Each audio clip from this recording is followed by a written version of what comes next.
Welcome to the 1878 FM podcast. It is episode 16. I'm back after an absence last week. Gutted broke up the Tarkovsky-Cody combination. Me and Dave last week, ever present. I succumbed. I was disappointed. I really was, because I had a feeling. I mean, I knew that Bush would let us down on a bi-weekly basis. Of course. That's a given. We know that. And obviously, you know, Ped can be temperamental. Yeah, and Ped just goes missing and whatever. But I just had a feeling that you and me, Baz, I thought that we were, we were a rock, or a pair of rocks at the back that couldn't be broken up. And when you weren't here last week, it left me floundering somewhat. I can only apologise. I really wasn't well. I wouldn't have missed it, although I failed a late fitness test. But I knew Ped was back with stories of, you know, bringing Christmas to the people, being to the Christmas capital of the world, spreading joy. That it is. Then I remembered what Ped's like, and I thought that won't quite happen. I was spreading everything I could get my hands on. There you go. I think the problem that Bush found last week is that not only did he discover just how Christmassy Ped was, but he also discovered just how Christmassy I am. And when those two things collide, boom! It was like heart to heart. It was like heart to heart. I mean, we went baubles deep, didn't we? And Bush didn't know what to do with himself. Didn't know what to do with himself. I mean, is Bush not here just simply because Dave Berry gets a week off for Christmas? Is that what it is? It's probably great, isn't it? Also, by the way, what does that mean anything? Because I've worked on breakfast radio once or twice, and the thing is that I'm aware of the fact that you finished that shift at about 10ish. So why? And this, by the way, this is being recorded at lunchtime. We normally record it about midday, don't we? Yeah. So why on earth is he unavailable for comment at the moment? Because surely this is the best time for him to be. But to be fair, though, he does work for a radio station where you have to do about 12 shifts a day.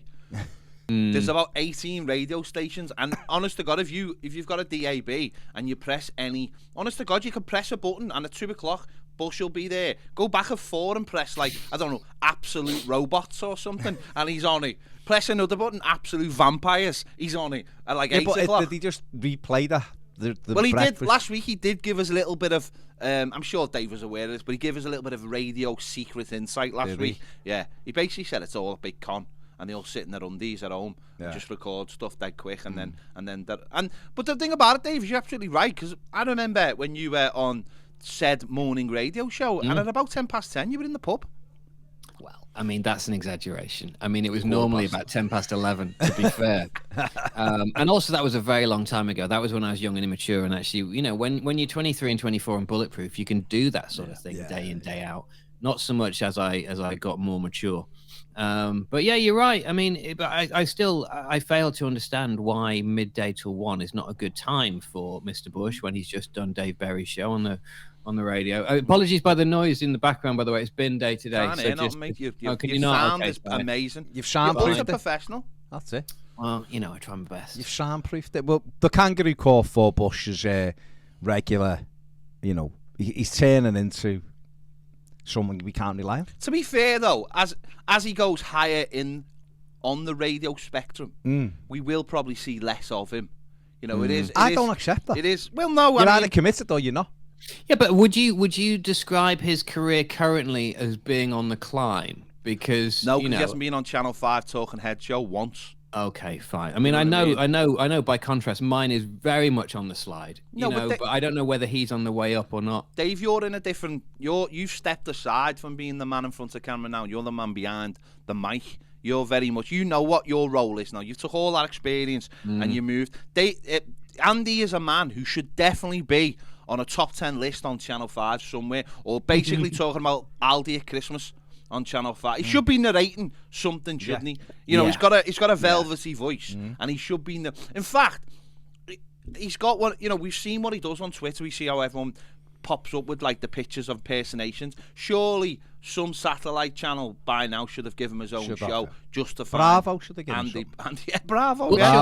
Bush on Bravo. Yeah, Bush on Bravo. There you go, Bob. Yeah, know what I mean? Bravo on Bush. But that was, I mean, not many. Anything on Bush. Bravo, remember that Johnny Bravo? You know, Dave. I still think for you there might be a resurgence. It's whether you've got it in you. That's the difference. It's whether you want to take it. We've just seen Lionel Messi, very much coming towards the end of his career, his peak, crowned the greatest, one. I mean, this is a phenomenal and a ridiculous comparison, but carry on. But there you go. And many would have said after, Russia and Brazil that was his moment gone. And yet he hasn't thought that. He's gone, no. I might be 36 playing for Argentina, who aren't very good in terms of, like, they haven't got a team full of superstars. They've got some great players as well. But he's took it. And I still look at you and think, there's definitely Strictly or I'm a Celebrity waiting for you. And I told you. No, I'm telling you. No, it's gone. I'll be honest, Dave. No. I have no idea who the fellas who won Strictly. Exactly. I don't know no idea who he is. That's not against him. No. To be fair though, of all the years, and there's a lot of people level this at these various different shows year on year, and they say I don't know anybody, and to be fair, normally that's more of a slight on their own knowledge of popular culture. I'm not saying that that's with you, but I'm saying that's with certain people. However, I have to say that this year the winner, Hamza, wasn't it? I didn't see the final, but Hamza, who is I think he's a wildlife cameraman, is he? Yeah, I think he's a documentary maker. Comes across. I'll be honest with you, I'd never heard of him before the show. I saw the odd moments of the show with my mum. He came across as a thoroughly nice man, in my opinion, and a worthy winner because of his journey, I would imagine. But yeah, I'd never heard of him beforehand, and I think most people will be in the same camp. But that ship has sailed for me, Baz. Much as it's very nice of you. We are talking about, like, obviously we have come to the end of a major tournament. But going back to your past glories, while we've got you on this, give us. I mean, so you have literally commentated on a major football tournament. Yes, okay, it was via the red button. Oh, the red button stuff, yeah. So give us a little bit of insight into that, because it's that. I mean, somehow being on a high, you commentated on the red button on a major tournament. So give us a little bit of insight on that one. It was just really odd. I mean, well, firstly, there wasn't a huge amount of pressure on the basis that it was seen largely as a joke.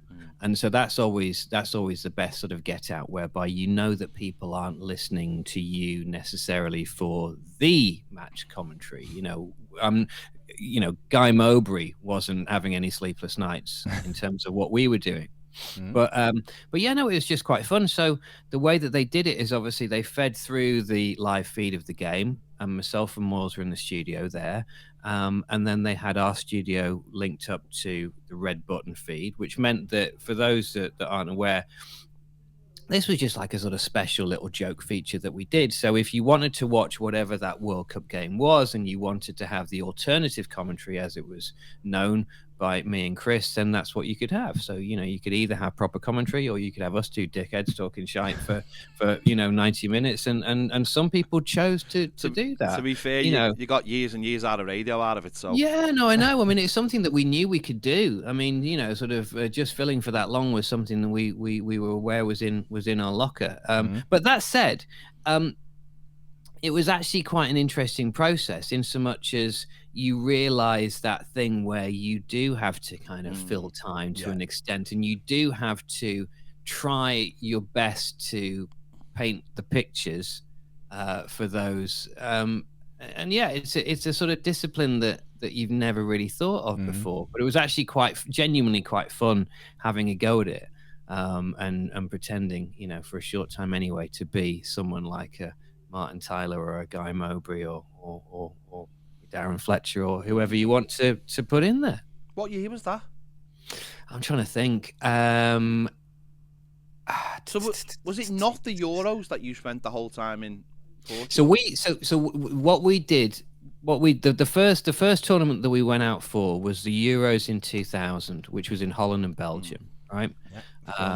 For that one, we just used to we flew back and forth, because it's not far, is it? Yeah. So we just sort of flew in and out for the games, and it was great. It was brilliant.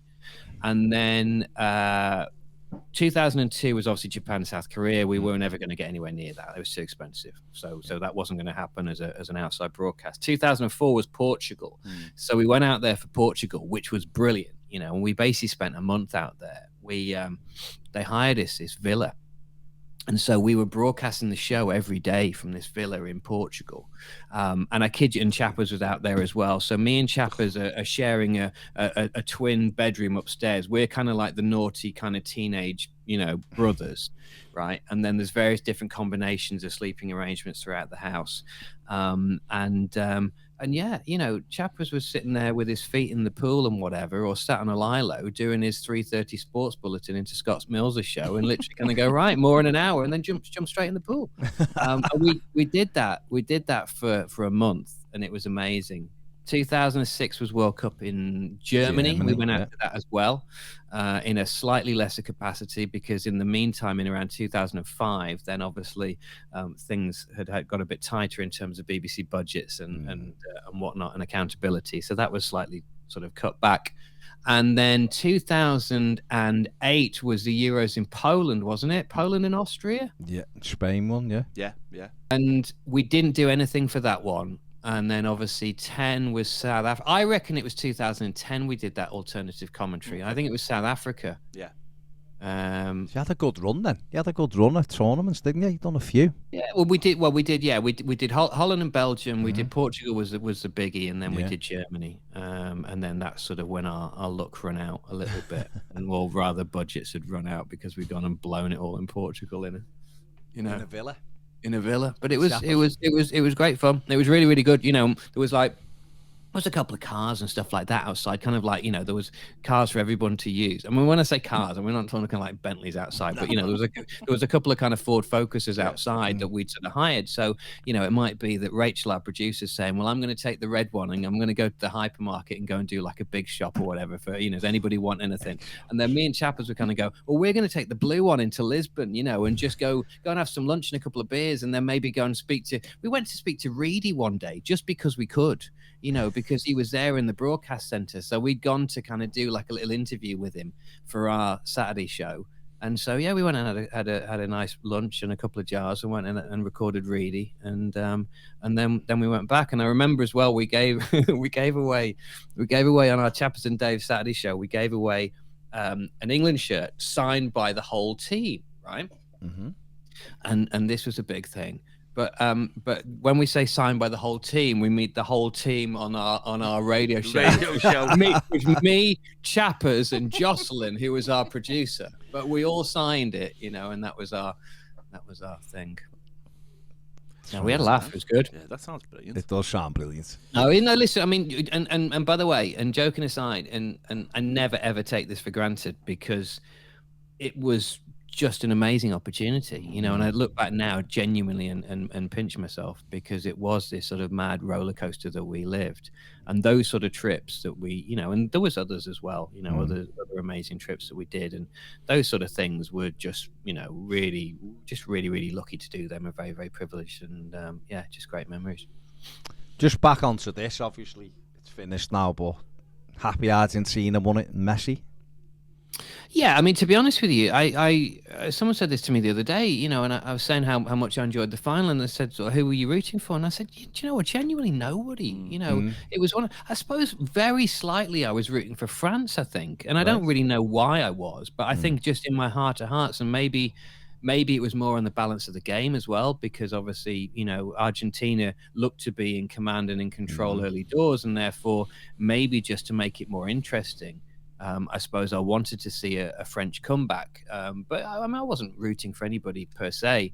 But the way that game, twisted and turned, and I mean, it was just phenomenal. And yeah, I mean, it was far better than I thought it ever would be, and has already been described. Well, it's described at the time as being possibly one of the greatest World Cup finals of all time. And yeah, it was very, very special to watch. And I mean, how can you ever foresee a situation where Kylian Mbappe can end up scoring 4 goals and still be on the losing side? I mean, it's just ridiculous. But pleased for Messi. I think in terms of as arguably the greatest footballer of all time. I mean, it's between him and Maradona, isn't it? In my opinion, and it's a toss-up between the two. But if he is indeed the best player of all time, and he could well be, when you look at what he's actually done over the period of time that he's done it, I think for him to actually lift that trophy was fitting. He fully deserves it. It's quite funny because you mentioned Messi there, and it was the absolute the absolute moment for a lot of people that just signified that he is the best. I don't think he needed to win it, but I think by doing it for a lot of people he is. But I did see something on Twitter yesterday, and it did make me think. Someone was saying, how come in the space of a tournament the argument of who's better, Messi and Ronaldo suddenly being relegated from second place to maybe fourth or fifth, and it did get me thinking. But I think for the main reason is because we've been having this conversation about who's the best, and for a lot of people it's been, is it Messi and Ronaldo? I mean, I think I speak for Baz here as well as myself. Is we don't think Ronaldo's ever been in the conversation, not for us anyway. I was just about to say that. I mean, for me, he's not even in the equation. No, he's been a great player, but there's no way he's even comparable with Messi on any level. No. But I think what has happened is because we have had the conversation, I think the more people have started pushing other people's corners, because it's obviously Twitter and things like that where these conversations start are full of young voices who want to shout the loudest, so therefore they're always going to push Ronaldo. And the Ronaldo narrative, being an amazing player, he's been very, very lucky as has Messi, because his whole career has been broadcast on TV and on social media, so therefore you've seen every aspect of his game.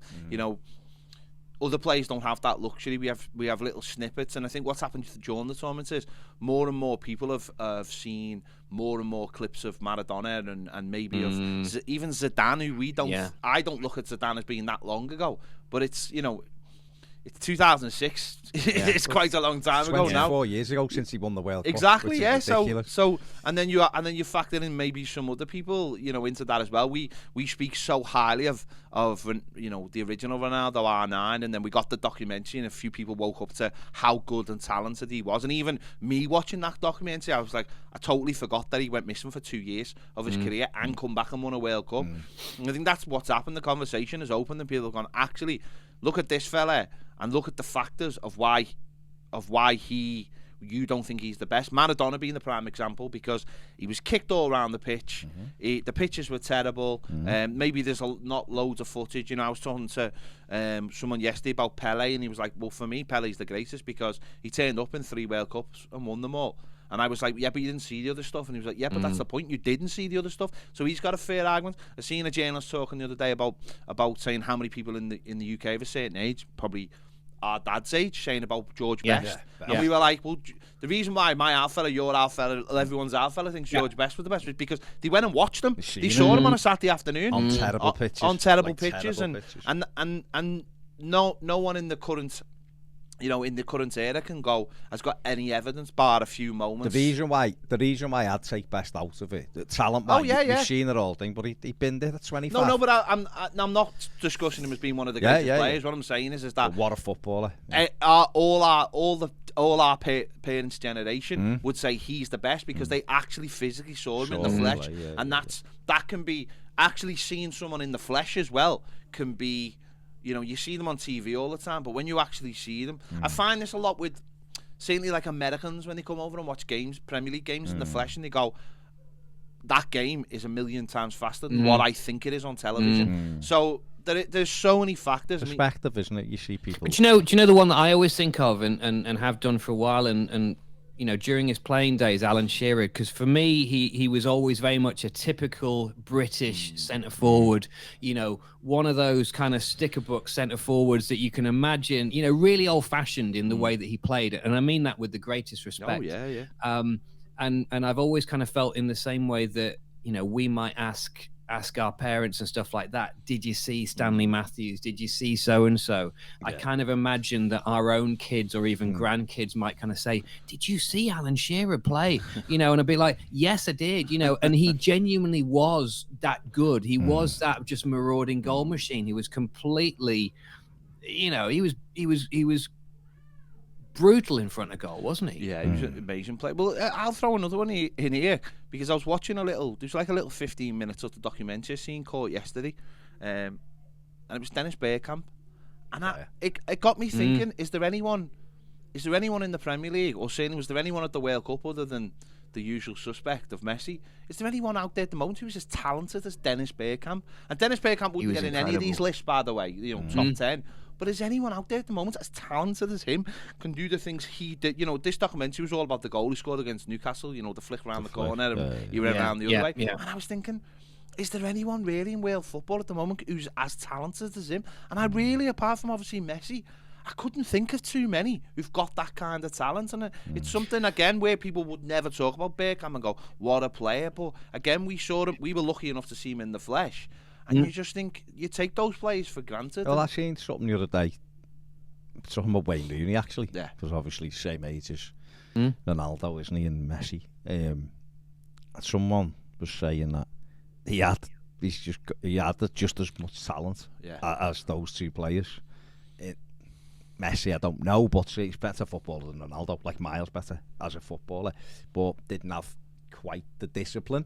Maybe is what Cristiano's got, or the way Messi has. And, but the unusual thing about Rooney, though, and that was why it was so special seeing him in the flesh for the first time. You know, we said this before, and it was 2002 opening game, wasn't it? 2-2 against Spurs, and we'd heard about this.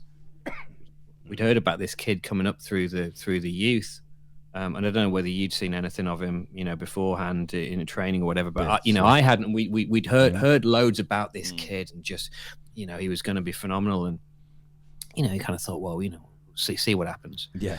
And he just looked instantly at 16 years of age so at home in the middle of that park. And bearing in mind, he's playing against the likes of Teddy Sheringham, who was easily old enough to be his dad. I think Jamie Redknapp was playing in that game as well, wasn't he? I'm not sure, maybe, but certainly Sheringham was there. And I think the thing with Rooney is that he was quite unusual in his build, because he was big and strong and very. He wasn't going to get pushed off, and this is normally the thing with young players, isn't it? Is often that, you know, they might be clever and they might be fast, but they don't have the physical strength to actually hold their own in that kind of situation. And he had more than his own sort of physical strength. And yeah, I mean, I think he had everything, bar, as you say, possibly the personal discipline to have kept himself focused, you know, mentally and physically for maybe longer. But and you know, you looked at him, and that was the other thing, is that you knew even from an early age, you kind of thought, this lad's going to struggle with his weight. You know, if he's not careful, he's always going to struggle with his weight. It's a strange one, isn't it, with Wayne? Because obviously, when you say that he's the same age, or he's just a little bit older, and he could still potentially be playing, it does make you think, doesn't it? What if he'd you know, treated himself a bit better, the way obviously Ronaldo has, and obviously Messi has, and having that. It's strange, because I don't know if it's a lack of professionalism. You're right, Dave. It's just a body type, or, you know, I think we've seen a little bit now, without being disrespectful to him. It's like the minute he's one of those players that, I'll take it away from Wayne Rooney. Michael Ball wrote something about this, the ex-Everton defender, not the opera singer, and he said I'd like to hear his viewpoint as well, though, by the way, if we never get hold of that. He said now, he was just a little bit before Wayne, obviously, but he said they pumped them so full of so many injections to get him on the pitch that his knees now are completely shot, and therefore he can't go to the gym. So of course he's put on weight. So people see him and they go, you know, footballer, ex-footballer, look him let himself go, and he's like, I can't do nothing. He said, some days I can't. I have to. He said, literally, some days I have to go down the stairs on me bum. He said I can't physically walk down the stairs. So Wayne Rooney starting at 16, fresh out the box, being straight into it, playing all those games for Manchester United, every game, hardly missed a game, you know, for any stretch of period, then playing for England, you know, coming back to Everton, going to America, all those things, played for a long time. You know, it's dead easy to go, oh God, look at him, look, why isn't he playing now? And you're thinking, because that kid played every single game and was determined to. And now maybe 20 years of playing. Yeah, and now maybe he's put on weight, because number one, when you've been between your job to be fit for that long, you're just like, you know what, I actually am gonna have a curry on a Saturday night and all the rest of it. But number two, who knows what? Look at Michael Owen. Michael Owen's the biggest one. You look at Michael Owen, you kind of go, he's not like huge, but you look at him and go, wow, he looks so different than what you think of Michael Owen. And it is, but it's a testimony, I suppose, to the likes of Ronaldo, just how disciplined he is, and he's almost obsessive, isn't he? Doesn't put anything in his body. He is, but again, going back to the comparisons to, for me, I think it's between two personally, and I think it's the two Argentines. I think it's to do with Messi and Maradona, and I think longer career, longer period of time, Messi for sure. Yeah. I think if I was to get pushed on it, in terms of when you look at the natural ability, and they've both got it in bucket loads, by the way, but there's just something a bit more about Maradona, I think. There's just a little bit more magic in terms of what he could. And it's interesting because, and this is why they're so completely different from Ronaldo for me, and from any other comparisons. I know Dennis Bergkamp's a completely different player. It's the way they're so compact and the way they're so well balanced, and these are the sort of players that I always enjoy watching. It's a flattering comparison, but the likes of David Silva as well, small, compact, clever players, beautifully balanced. Aguero as well, different sort of player, but same kind of balancing.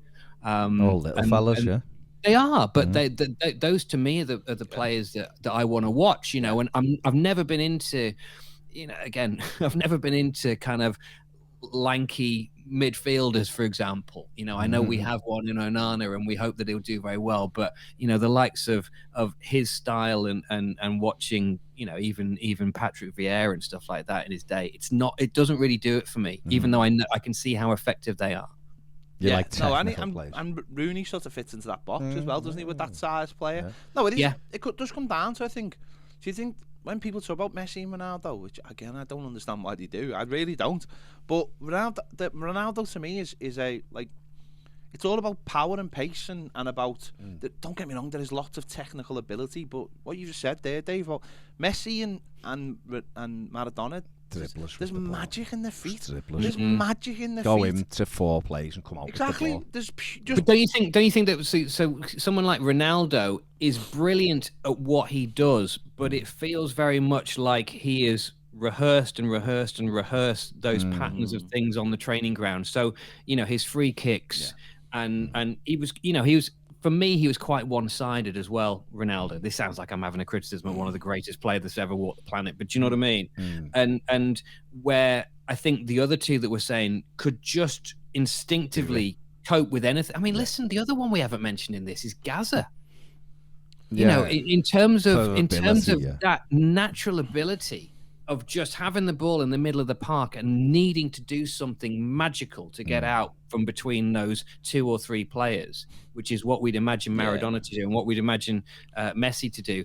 I tell you what, Gaza could do that as well in his day. Just that instinctive magic. The problem with him, it was 3 or 4 years, and then the injury. Once the injury comes, he's never ever the same. But in them years, 86. Coming towards the end of 86 when he got into the Newcastle side till 91. Isn't it sad? Isn't it sad though? It's like you have a player like Gaza, and obviously you have a player like Rooney, and their natural ability comes from being almost unprofessional, coming from playing. It's not coached in an academy. It's not. There's nothing.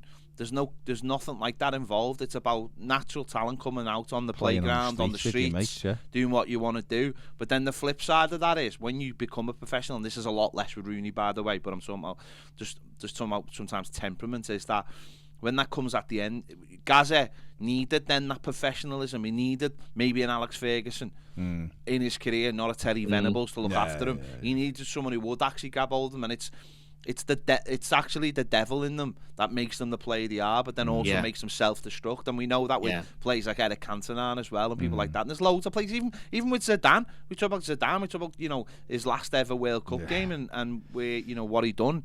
It's that little bit of devilment. We obviously it's a fine line, and Gaza just didn't have any professionalism about him. You go back and you look at what's the people around them.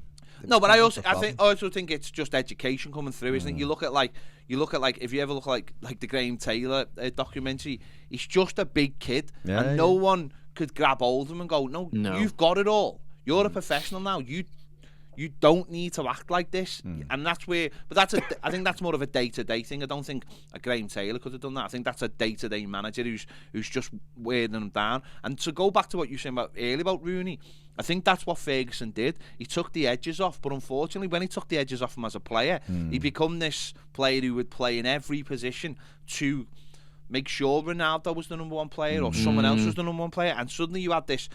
You know, Wayne should have been playing up front, should have been the main man, should have been Man United's star, but he knew Ronaldo was only willing maybe to do one job, and therefore Wayne had to fit in. But Wayne was happy to fit in because he'd had those edges taken off, and I don't think Wayne was ever as good a footballer in terms of like just getting your bum off your seat than when he played at Everton in those 2 years.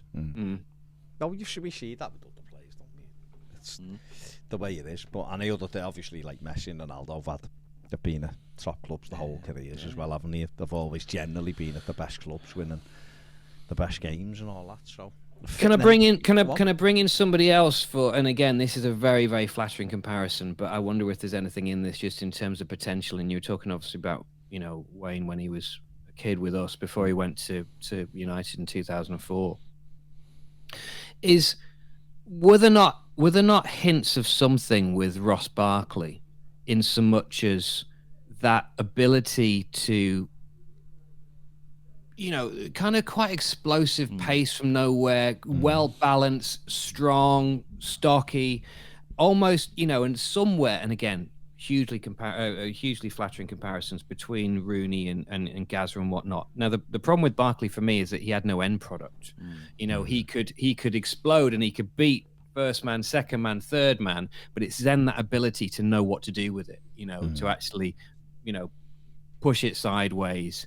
He'd always run into a brick wall eventually. But was there not something in him where you kind of thought, with the right polishing and molding and coaching here, we could have a really, really special player? I don't know. I mean, maybe it was just me that saw that. I think he was. I think he 100% had something in him. And obviously Martinez loved him to bits. I think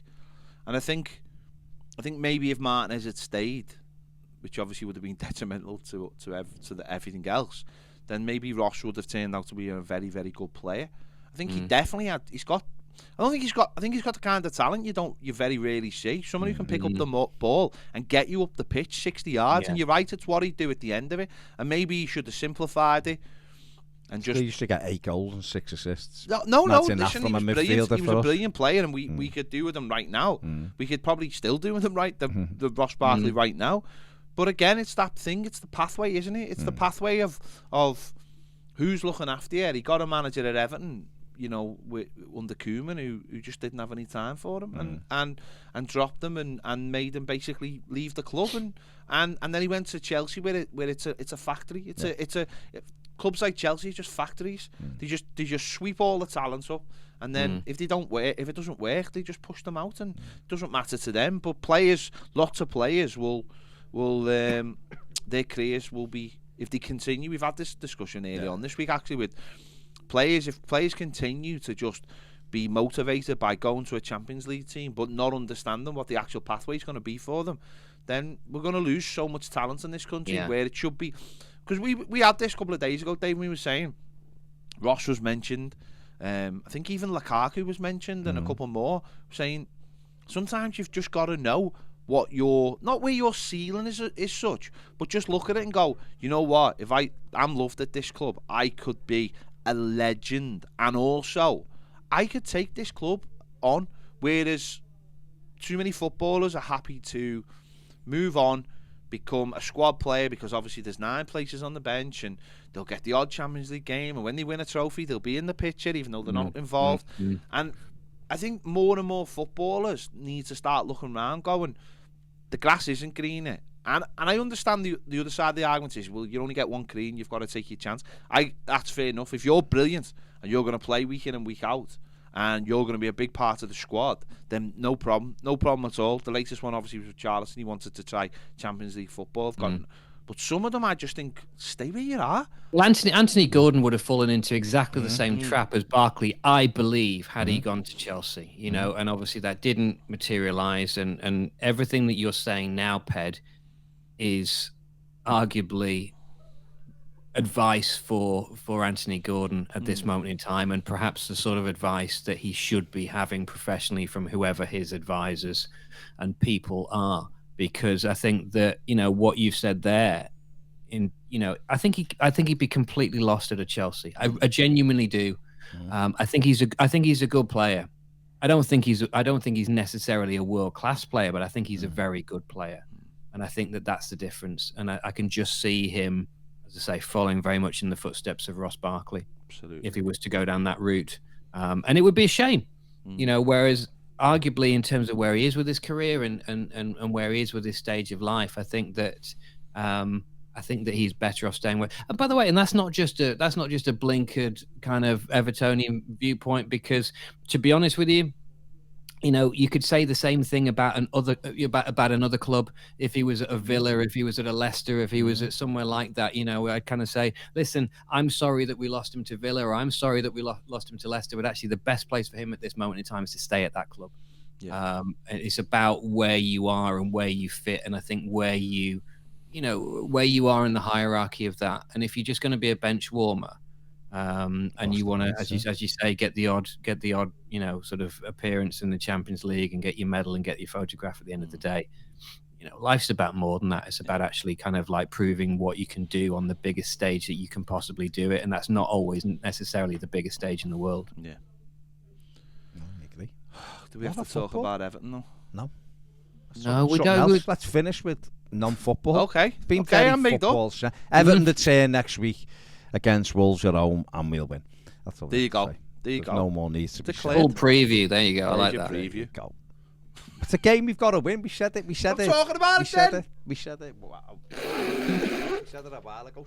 So you two were depressing Andy last week over Christmas. I don't even get it. No, it's. I think people mistake you know, depression and Grinch-like behaviour for realism, and I think that me and Ped are very much, you know, Yuletide realists, and we were just trying to deliver a healthy slice of realism to the Bushmeister. Was the Bushmeister all over it? Was he loving it? Bush lives in the perfect world, doesn't he? He lives in a little toy town outside London. He can either sit there in his bills and make radio shows for his radio stations, all 8 of them, you know, or he can, you know, get on the train and, you know, jump into London, where he's, you know, idolised by the millions, and walking down Oxford Street with all the lights, with the very much like Love Actually, because that's what London exactly is like at Christmas.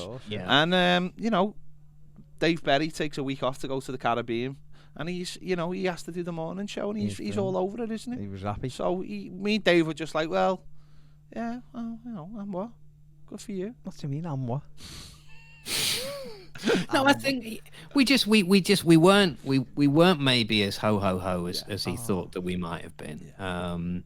But you know, listen, I'm one of those people. I'm normally quite pleased when Christmas is over. You know? Yeah.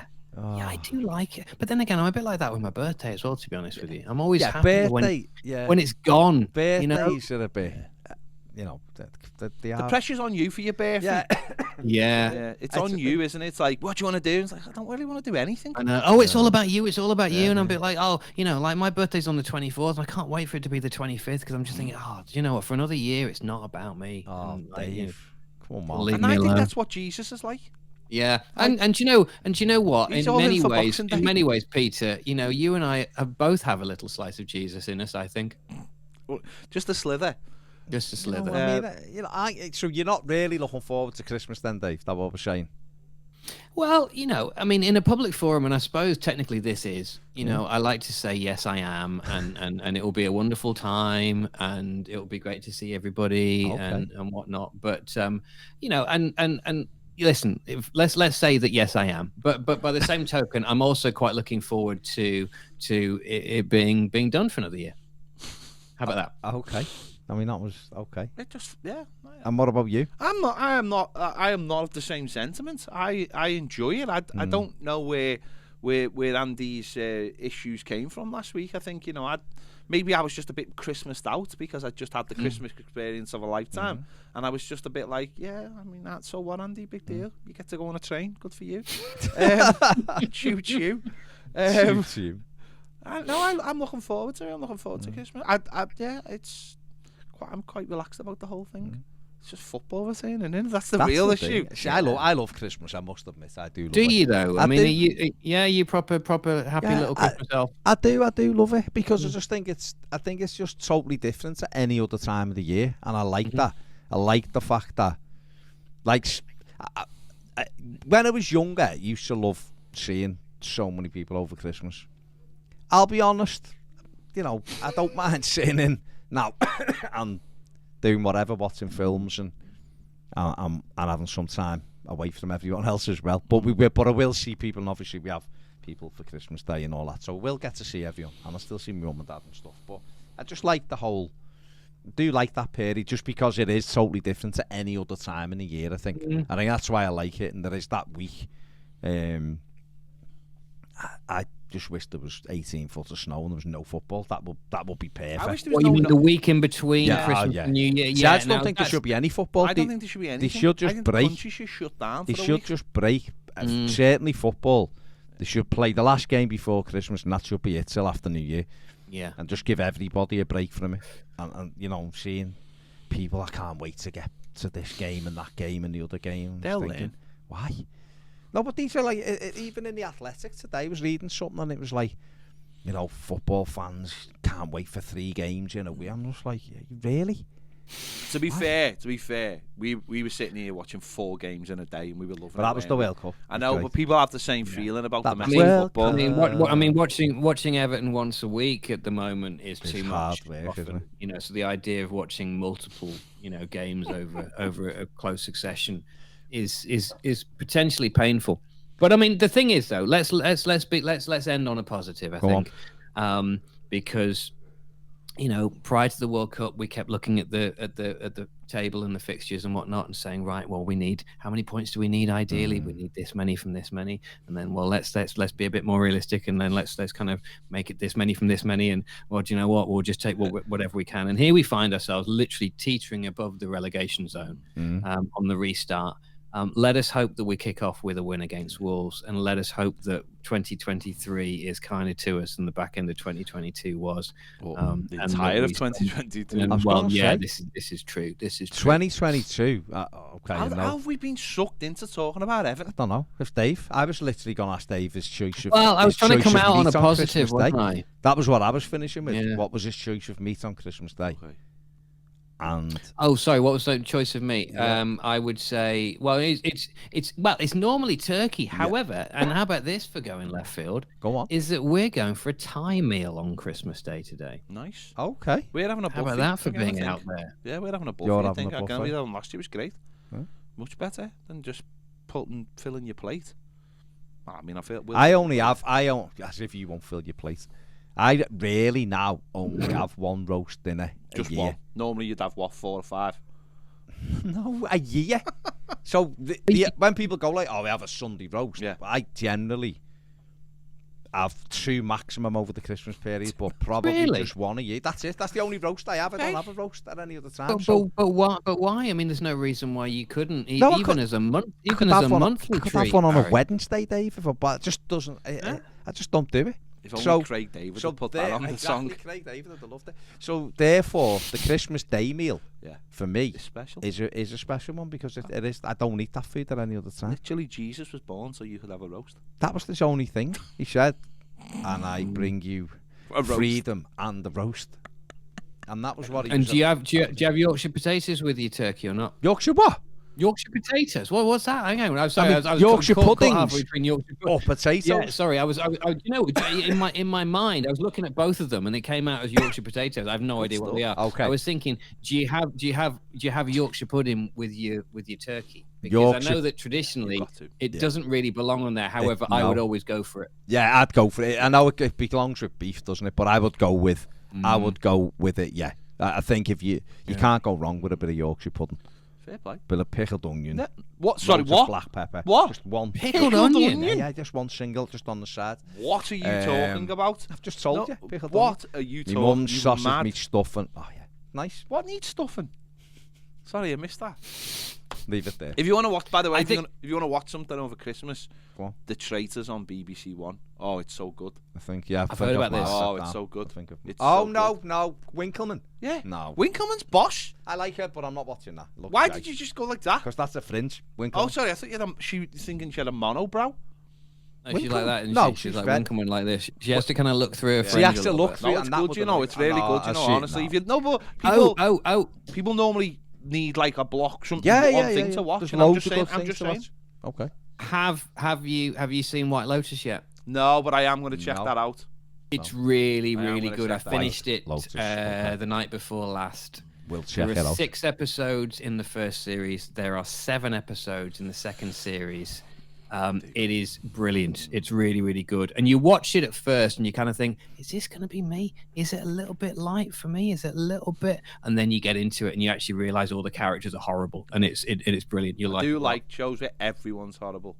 You just started watching Mystic Quest, haven't you? Amazing. It's amazing. It's one of the most underrated shows on TV. It's on Apple Plus. It's amazing. It's amazing. Mystic Quest. It's Check it really, out. really good. It's really good. Right, that is it. Our Christmas edition is over. Merry Christmas No. to one and all. None next week. No, it's not. It's Boxing Day, isn't Boxing Day. Oh, Yeah, well. we're No, not the day doing it after. next Is it the week. day after Boxing Yeah, Day? so Sorry. we'll be back in the new year. Boxing But Day. Merry Christmas to one and all. Yeah, Yeah, enjoy your one and all. roast dinner.